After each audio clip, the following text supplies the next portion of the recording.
first topic I'm doing is language. In this soliloquy, the language used by Shakespeare expresses many things. The king says in the first line, "Oh, my offenses rank, it smells to heaven." By describing his sin in this way, Shakespeare is indicating that Claudius knows his deed is foul, and that heaven is aware of his sin. When Shakespeare writes, "It hath the primal eldest murder upon it," he is referring to the sin of Cain and Abel, as Cain committed the first sin by murdering his brother. Cain was also punished by God and sent to a different land for his murder, and this reveals that the king knows that his sin is wrong and terrible and punishable by God. After this, he says, "Is there not rain enough in the sweet heavens to wash his hands as white as snow?"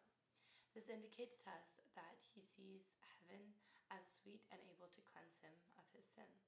When Shakespeare writes, "O wretched state, O bosom black as death, O limed soul," the imagery here reveals to the reader that he feels that his heart is corrupted, and by calling death black, Shakespeare reveals that the king may find death to be bleak and hopeless for him, a sinner.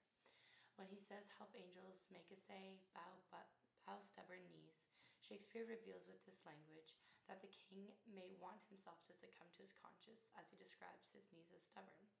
Lastly, when he says, "Heart with strings of steel, be soft as the sinews of the newborn babe," the imagery Shakespeare uses here reveals to us that he wants to have a fresh new start as a babe, and that he wants his heart to be tender rather than harsh as it was at the time of the murder. So my second topic is Claudius's ambition.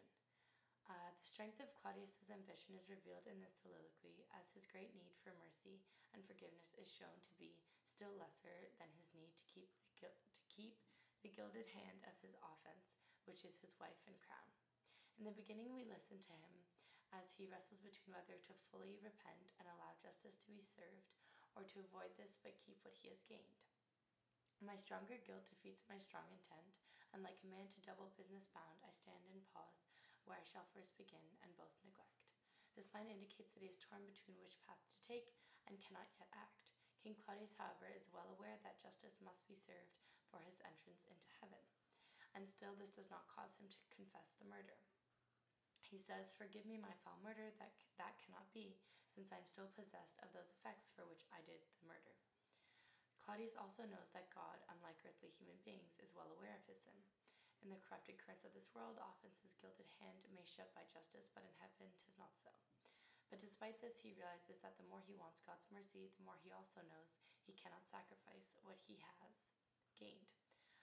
He says the following, "O limed soul, that struggling to be free art more engaged." In the beginning of the soliloquy, he also says, "Whereto serves mercy but to confront the visage of offense." Here he expresses that mercy is served only when the sin is confronted, but he simply desires this mercy without a confrontation.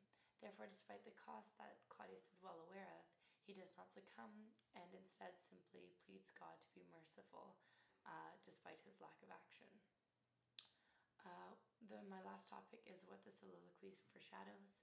The soliloquy reveals that the strength of the king's ambition will likely cause him to do anything to keep the throne, and therefore he will likely kill Hamlet in the play, as he is a threat to the throne.